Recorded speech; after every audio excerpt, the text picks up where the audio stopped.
इन सभी कहानियों को बेताल तब सुनाता है जब राजा विक्रम उसे जंगल से पकड़कर एक योगी के पास ले जा रहे होते हैं। हर बार बेताल रास्ता लंबा होने के कारण राजा विक्रम को कहानी सुनाता, जिन कहानियों का संग्रह विक्रम बेताल की कहानियों के नाम से प्रसिद्ध है। कहानी सुनाने से पहले बेताल राजा के सामने एक शर्त भी रखता था कि अगर कहानी खत्म होने के बाद उसने मुंह से आवाज निकाली तो वो वापस उड़कर पेड़ से लटक जाएगा। जब भी बेताल कहानी सुनाकर खत्म करता तो एक सवाल पूछता और कहता कि राजन, अगर तुमने जवाब पता होने पर भी नहीं दिया तो मैं तुम्हारा सिर तोड़ दूंगा। इस वजह से राजा को मजबूर होकर जवाब देना पड़ता और पहली शर्त के अनुसार राजा के बोलते ही बेताल वापस जाकर पेड़ से उल्टा लटक जाता था। ऐसा होते होते बेताल ने कई कहानियां सुनाई, लेकिन ये सभी कहानियां शिक्षाप्रद और प्रेरणादायक कहानियां हैं। तो आइए सुनते हैं राजा विक्रमादित्य की बुद्धिमानी, होशियारी और चतुराई पर आधारित बेताल की ये प्रसिद्ध कहानियां। राजा विक्रमादित्य जब बेताल को लेकर योगी के पास जा रहे थे तो बेताल ने उन्हें यह किस्सा सुनाना शुरू किया।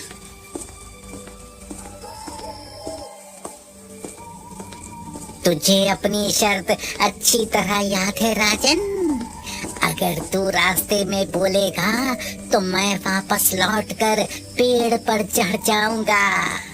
लेकिन हाँ, इतना लंबा रास्ता कटेगा कैसे? अच्छा चल, मैं तुझे एक कहानी सुना। तुम्हें अंग देश के एक ब्राह्मण की कहानी सुनाने जा रहा हूँ। ब्राह्मण के 3 पुत्र थे, तीनों ही बड़े गुणी और आज्ञाकारी थे। एक दिन ब्राह्मण ने अपने तीनों पुत्रों को अपने पास बुलाया और उनसे कहा, पुत्रों, ईश्वर की हमारे ऊपर सदैव अनुकंपा रही है। हम जितना ईश्वर की भक्ति करते हैं, ईश्वर सदैव हमें उससे अधिक देता है, किंतु हम मानव सांसारिक विषयों में उलझकर अक्सर ईश्वर का स्मरण भूल जाते हैं। सत्य वचन पिताजी, आप बिल्कुल सत्य कह रहे हैं। मानव जब संकट में होता है प्रायः तभी ईश्वर का स्मरण करता है, किंतु सुख के समय ईश्वर को भूल जाता है। बिल्कुल सही कहा भैया। यदि सुख के समय मानव ईश्वर को न भूले, उसके स्मरण में लीन रहे तो संकट के सारे अवसर अपने आप टल जाते हैं। हाँ भैया, ईश्वर ही सत्य है, जगत तो मिथ्या है। फिर भी ना जाने क्यों मानव सत्य को छोड़कर मिथ्या का आलिंगन करने को उत्सुक रहता है। अरे वाह, मेरे पुत्र बड़े ज्ञानी हो गए हैं, सत्य और मिथ्या का अंतर समझने लगे हैं। ये जानकर मुझे बहुत प्रसन्नता हुई। अच्छा सुनो बच्चों, मेरी एक इच्छा है। इच्छा? कैसी इच्छा पिताजी? मैं एक यज्ञ करना चाहता हूँ। ये तो खुशी की बात है पिताजी। यज्ञ से आत्मा की संतुष्टि और ईश्वर की कृपा प्राप्त होती है। हाँ पिताजी, यज्ञ अवश्य होना चाहिए। यज्ञ का आध्यात्मिक और प्राकृतिक महत्व भी है। हाँ पिताजी, हम तीनों भाई मिलकर यज्ञ के आयोजन में आपकी सहायता करेंगे। बहुत अच्छा। तो सुनो, यज्ञ करने के लिए मुझे एक कछुए की आवश्यकता है। कछुआ? हाँ, कछुआ। तुम तीनों समुद्र पर जाओ और एक कछुआ पकड़ कर लाओ। जी आज्ञा पिताजी।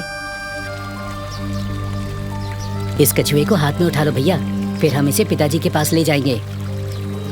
नहीं भैया, मैं इसे नहीं उठा सकता। क्यों? क्यों नहीं उठा सकते? क्योंकि मैं भोजन चंग हूँ। इसका स्पर्श करना मेरे लिए वर्जित है। इसे तुम उठाओ। कछुआ उठा पाने में मैं भी असमर्थ हूँ। क्यों भैया, तुम क्यों असमर्थ हो? हाँ हाँ बताओ बताओ। क्योंकि मैं नारी चंग हूँ, इसे मैं नहीं उठाऊंगा। छोटे, अब तो तुम ही बचे हो, तुम उठाओ इसे।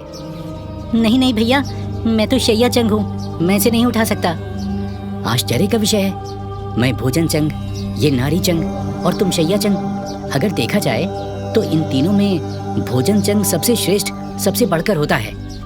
आपकी मति खराब हो गई है भैया। सबसे बढ़कर नारी चंग होता है जो मैं हूँ।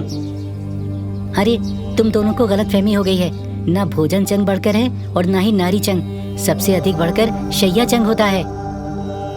अच्छा देखो, यदि हम इसी तरह वाद विवाद करते रहे तो निर्णय कर पाना कठिन हो जाएगा कि हम तीनों में कौन सबसे बढ़कर है।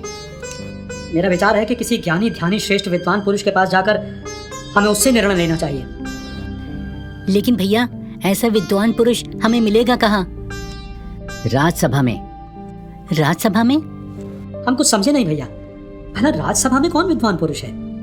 देखो, राजसभा के सभी सभासद विद्वान और श्रेष्ठ जन होते हैं, किंतु अपने वाद विवाद का निर्णय हम राजा से लेंगे, जो हमें राजसभा में ही मिल सकते हैं। ठीक है भैया, तो चलो राजा के पास। हाँ चलो। राजन, तीनों भाई राजा के पास पहुंच गए और अपनी समस्या बताई। राजा ने तीनों की परीक्षा लेने की सोची। सबसे पहले भोजन चंद, जो भोजन कहाँ से आया है ये जानने में श्रेष्ठ था। उसको जब भोजन दिया गया तो उसने बता दिया कि इस भोजन में जानवर की गंध आ रही है। पता लगाने पर ये बात सत्य निकली। ऐसे ही नारी चंग के पास एक दासी भेजी गई तो उसने भी बता दिया कि इस दासी के शरीर से बकरी के दूध की गंध आ रही है। पता चला वो दासी बकरी का दूध पीकर ही बड़ी हुई है। उसे भी इनाम दिया गया। अब तीसरे भाई शैया चंग की परीक्षा की बारी थी तो उसे एक पलंग पर सोने के लिए कहा गया। वो उस पर लेटते ही चीखा। क्या हुआ? तुम चीखे क्यों? बोलो भाई, क्या हुआ? बिस्तर पर लेटते ही ऐसा लगा जैसे किसी तलवार की धार पर लेट गया। क्या? अरे जरा इसका कुर्ता उठाकर इसकी पीठ तो देखो। अभी देखता हूँ भैया। हे ईश्वर, इसकी पीठ पर तो लाल लकीर उभर आई है, वैसी लकीर जैसी तलवार की धार से उभरती है। क्या? बिछौने पर तो कुछ भी नहीं है, फिर ये निशान कैसे उभर आया? भैया, हम इसे महाराज के पास ले चलते हैं, शायद इसका रहस्य सुलझ जाए। हाँ, यही ठीक रहेगा। अब छोटे, तुम चलने को तैयार हो ना? भैया, पीड़ा तो बहुत है पर चल सकता हूँ। ठीक है, तो चलो। आश्चर्य, महाआश्चर्य! बिछौने पर लेटने भर से पीठ पर लाल लकीर, ऐसा कैसे हो सकता है? महाराज, यही तो हम भी सोच रहे हैं, लेकिन समझ में कुछ नहीं आ रहा। आ जाएगा, सब समझ में आ जाएगा। हमने दीवान को तुम्हारे बिस्तर की जांच करने भेज दिया है, बस दीवान आता ही होगा। महाराज, मैंने इस ब्राह्मण पुत्र के बिस्तर की पूरी जांच की, सातों गद्दे हटाकर देखे, संदेह की वस्तु तो कोई भी नहीं मिली महाराज। लेकिन हाँ, 7 गद्दों के नीचे से एक बाल अवश्य मिला है महाराज। हो ना हो, इस ब्राह्मण पुत्र की पीठ पर इस बाल से ही लाल निशान बना है। किंतु महाराज, बाल से ऐसा निशान कैसे बन सकता है? मत भूलो कि ये शैया चंग है। 7 गद्दों के नीचे रखे बाल से इसकी पीठ पर बनी लकीर प्रमाण है कि ये सचमुच का शैया चंग है। कल राज्यसभा में हम तुम्हें भी 1 लाख मुद्राओं का पुरस्कार देंगे। क्या सच महाराज? तो राजन, राजा ने तीनों ब्राह्मण पुत्रों को 1-1 लाख मुद्राएं पुरस्कार में दी। राजन, अब बताओ, उन तीनों में सबसे बढ़कर सबसे श्रेष्ठ कौन था? लेकिन हाँ, मेरे प्रश्न का उत्तर यदि जानबूझकर भी नहीं दोगे तो जानते हो क्या होगा? तुम्हारा सिर फटकर टुकड़े टुकड़े हो जाएगा। तो सोच क्या रहे हो राजन? उत्तर दो। बेताल, मेरे विचार से सबसे बढ़कर और श्रेष्ठ शैया चंग था। क्यों? क्योंकि उसकी पीठ पर बाल का निशान दिखाई दिया और ढूंढने पर बिस्तर पर बाल भी पाया गया। शेष 2 भाइयों के विषय में कहा जा सकता है कि उन्होंने किसी से पूछकर जान लिया होगा। वाह वाह वाह वाह, उत्तम, अति उत्तम राजन। अपने उत्तर से मेरा हृदय तुमने प्रसन्न कर दिया, किंतु तुमने अपना फिर से मौन तोड़ा। और मौन तोड़ने का अर्थ तुम जानते हो राजन। मैं वापस चला जाता हूँ, तो फिर मैं चला वापस राजन।